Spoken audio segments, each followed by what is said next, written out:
Okay, we are live. I'm Roberta Glass. If you're new to this channel, I am a trial goer, court document reading, true crime reporter. And if you like true crime that explores evidence and facts, not fantasies, and centers victims, not killers, this channel may be for you. If you enjoy this kind of content and this discussion, don't forget to like the video, subscribe, and leave a comment. I do read all the comments. And today my guest is Addy Adds. You got kicked off of YouTube. So where do you say are you mainly on Twitter right now? Yes, ma'am. Yeah, pretty much my main account now is Twitter. It's kind of blown up a bit over the course of these past 2 weeks. So yeah, Twitter's the best spot to find me now, folks. I do have Telegram. I'm still on Facebook. I got brand new Tube, Rumble, YouTube, BitChute, but I don't really update those quite as much as Twitter. The video platform I'm actually updating the most frequently is Rockfin, because they allow people to tip while they're watching, and then you actually get paid by Rockfin to bring subscribers and such over. So yeah, that's where I'm at right now. And what is your Twitter handle? Twitter handle is one Addy Adds, ONEADDYADDS, and I believe it's in the show notes. So, So and yeah, everything, all these links are in the show notes. So, have you've been also interviewing the players and the heavy hitters in this trial, and you trying to. can't, with really hard hitting, sometimes taboo, tough questions. What do you think your most successful or most interesting interview has been so far? Yeah, it's a good question. As far as this trial goes, like I said, I've been trying to interview, haven't really gotten too many responses. What's her name? Miss Laura. I'm sorry, Manager. She made eye contact with me today for like 4 seconds. It was a good 3 or 4 seconds, and then she gave me a little smile. I didn't get it on my camera, but I was like, well, "Okay, Miss Ettinger or Menninger," and so that was interesting. But I asked Polyuka today why he keeps saying the witnesses' names. I think he said them twice over the past 2 weeks, accidentally or maybe not. I asked him if it was an intimidation tactic. Obviously, no response. And then today, Isabel Maxwell almost truck sticked me. I was asking about her ex husband, one Al Seckel, who died in 2015 under mysterious circumstances. He was found at the bottom of a cliff, and yeah, she almost kind of ran me over there. For a second, the old 70-year-old woman. She can move pretty quick for being 70. I gotta say, getting across the street there, so people can see that video. And then I've been asking questions about the Mossad, which is basically the Right, CIA sure. of Israel, for those that don't know. And Kevin, I think he's been dodging.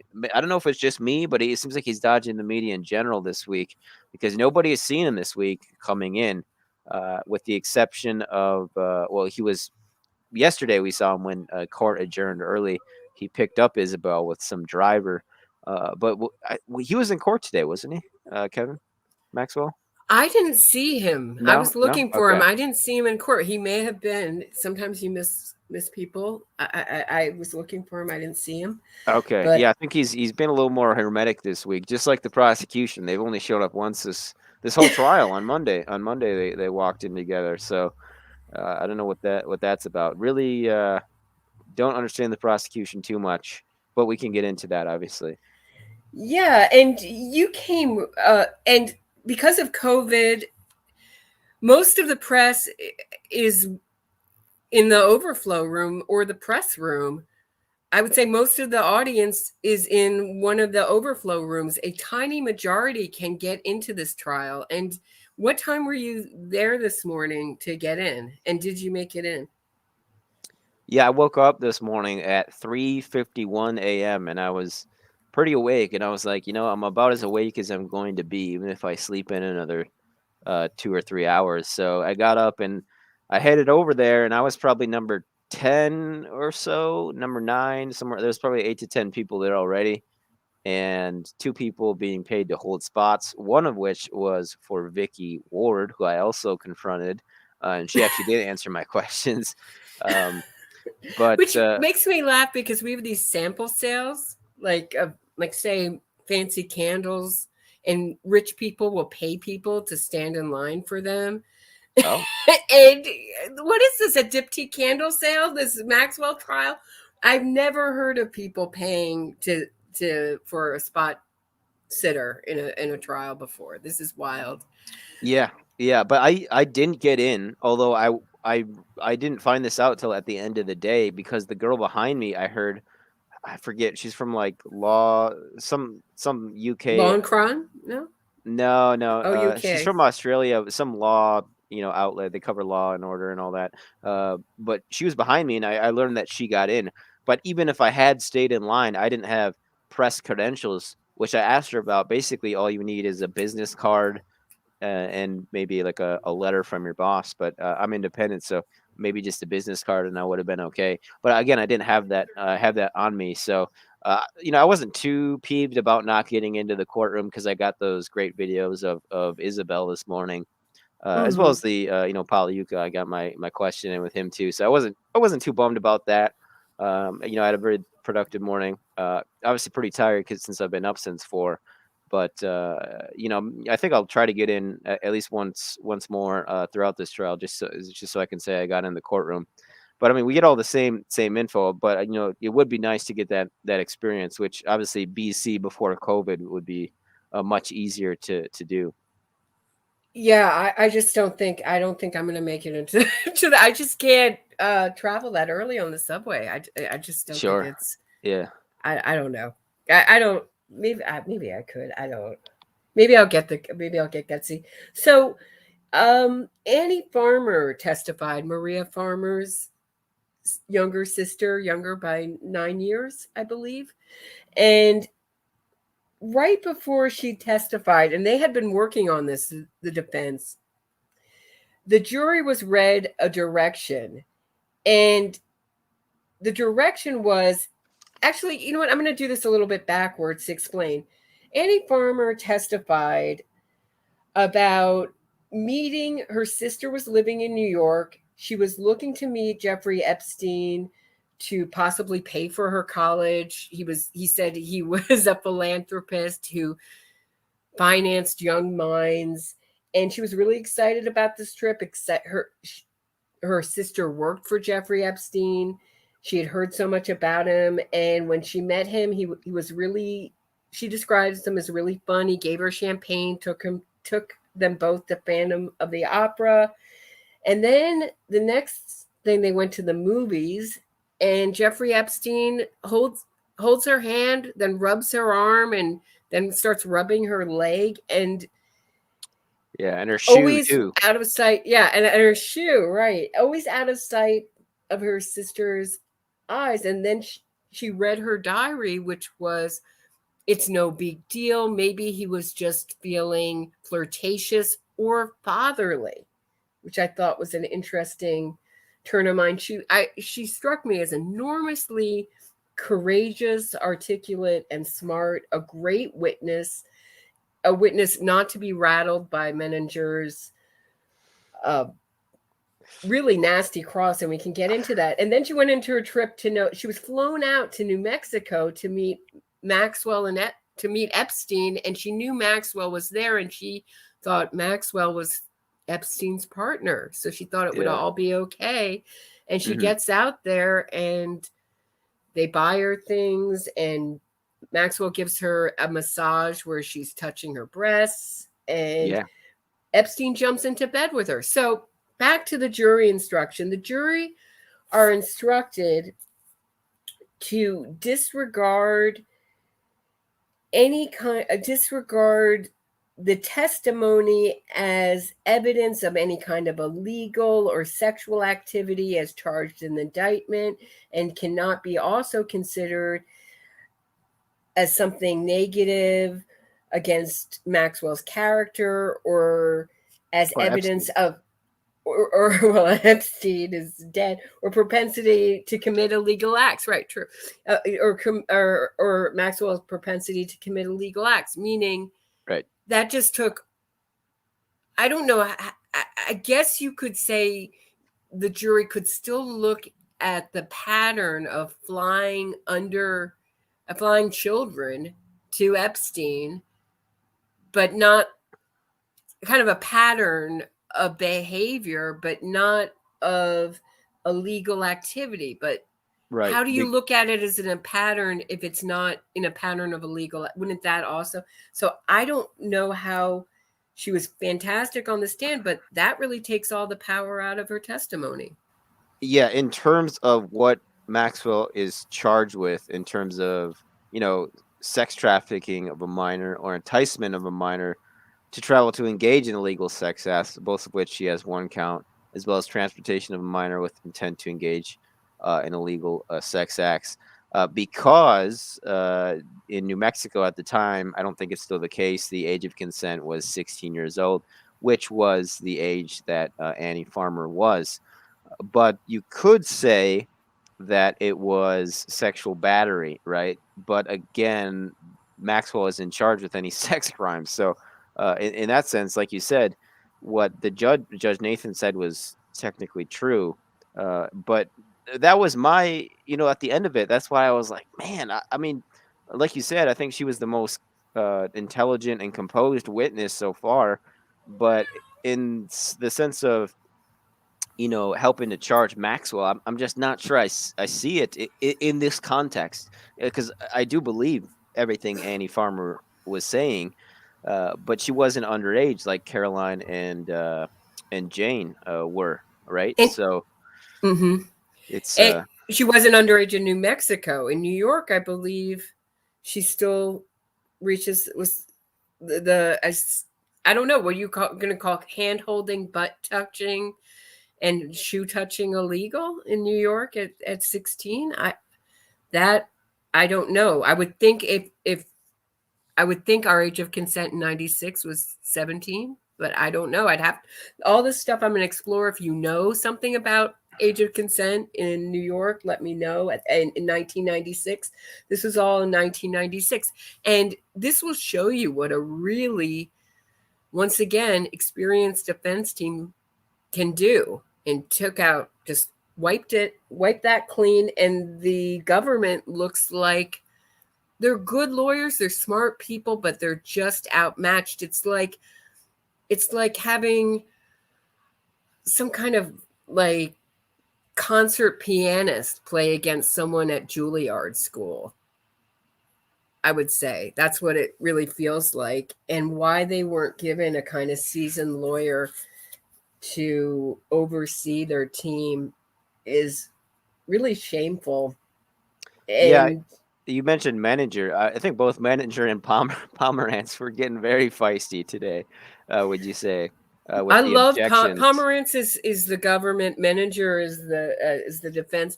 Yeah, I think Pomerantz is great. She's just not seasoned. She's pretty much just out of law school, is what I understand. She's tiny.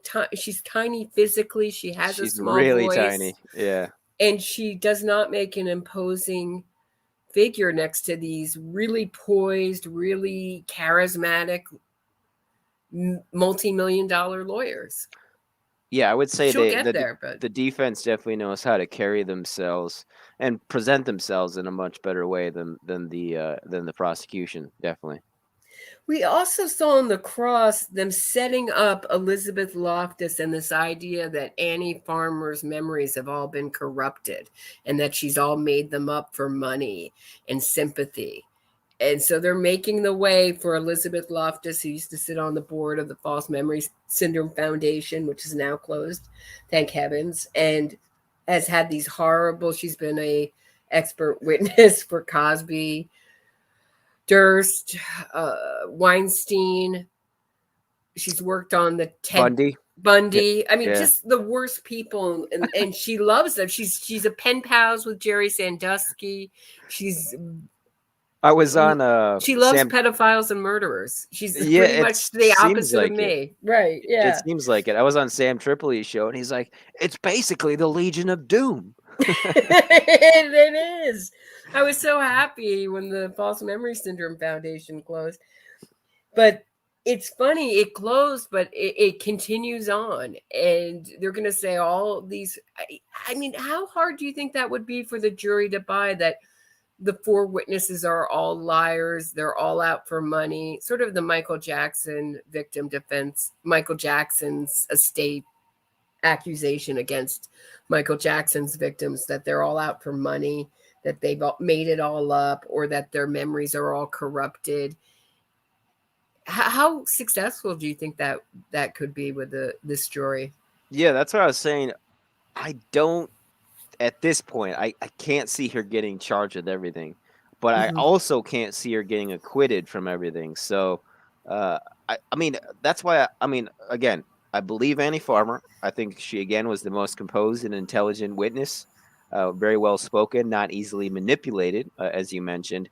But in terms of the context of this trial, I think Caroline's testimony is going to help the prosecution much more because, despite the fact she was an escort later as an adult, which people are trying to hold against her, And which lots of drug problems, lots of problems. mhm. You know, Yeah, lots of personal troubled. problems.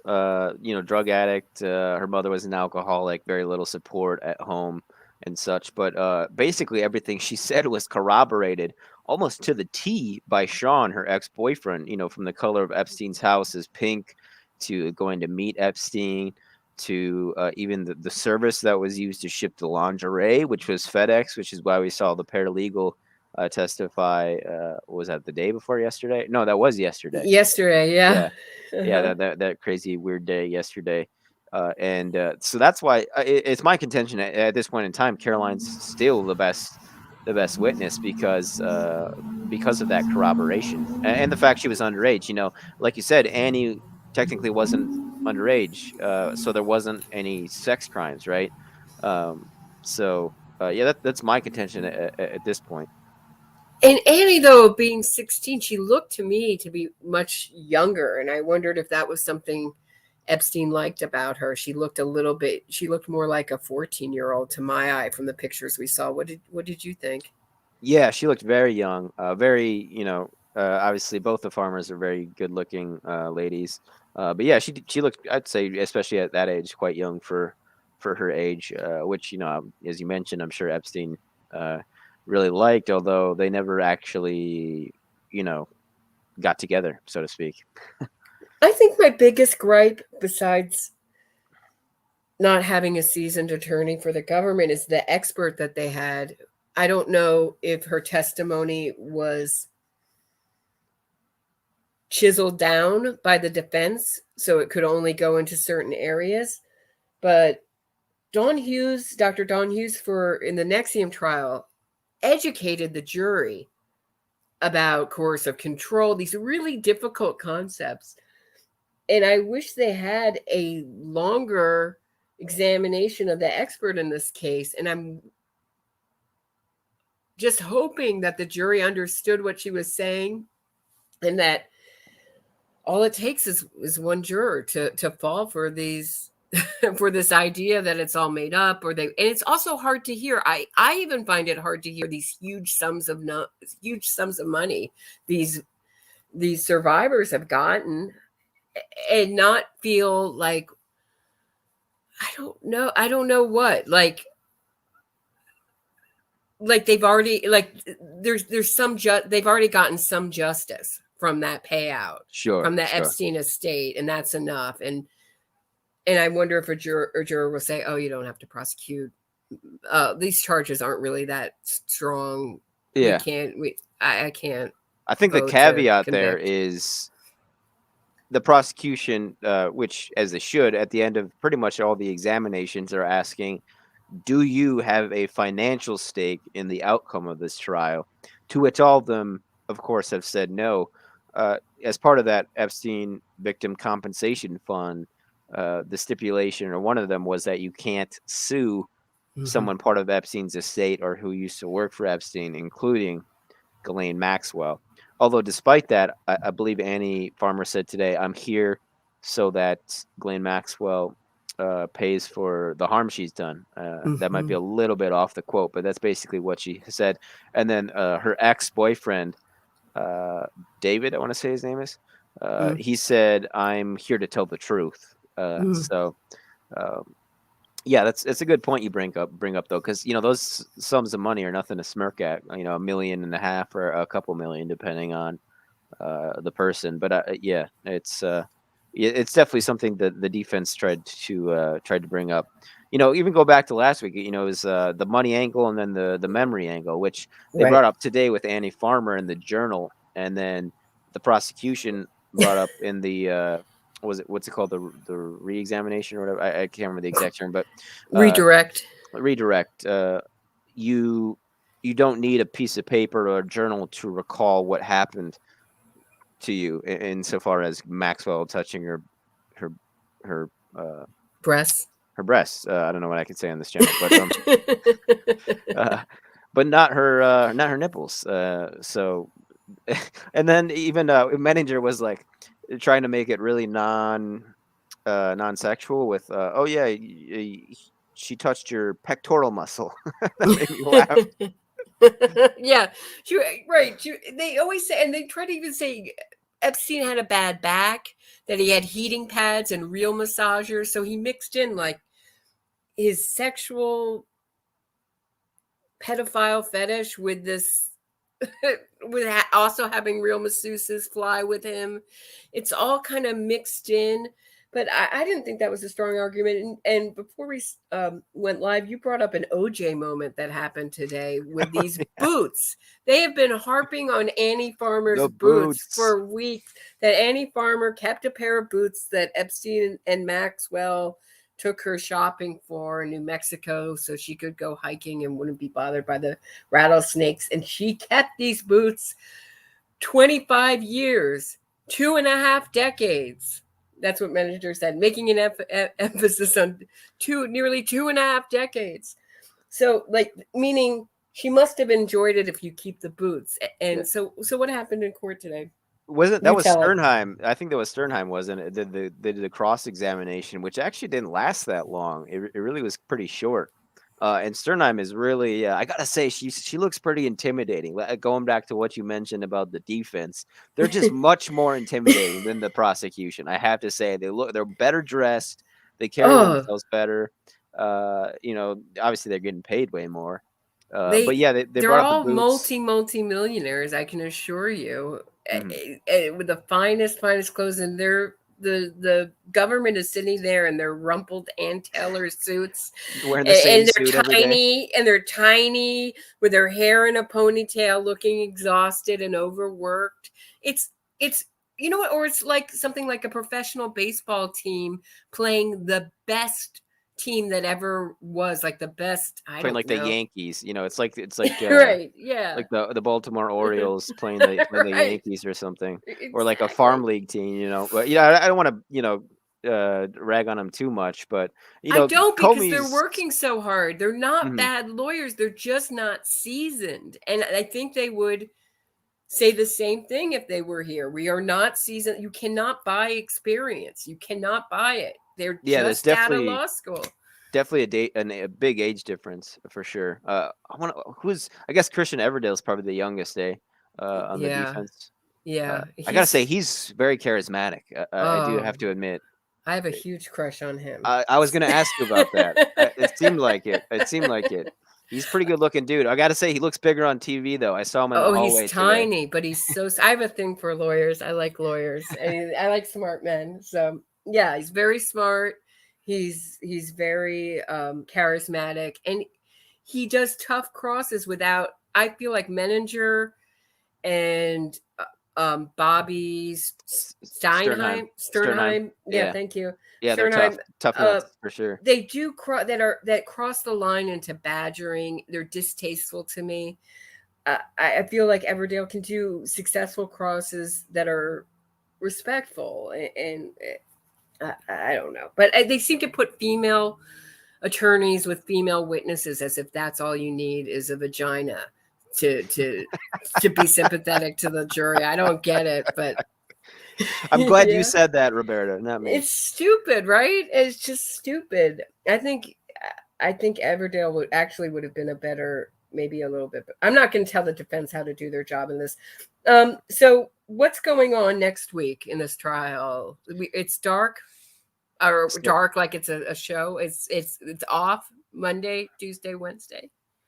Yes, you're right, ma'am. It's Monday, Tuesday, Wednesday. We're off, so I'm gonna be catching up on work. I might be hanging out a little bit with maybe one or two people. That's the great thing too, which I've been really enjoyed. Is I thought I was gonna be a lone Ronin as I usually am, but it's been fun meeting people like yourself, Roberta, and Kriston from the Rundown. He fellow Wisconsinite like myself.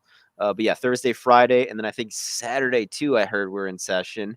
But the prosecution rested their case today, which I forgot to mention on Kiriakou and Stranahan's show. We were kind of looking at the Epstein network at large, and then the corruption that has gone with it, even going back years ago.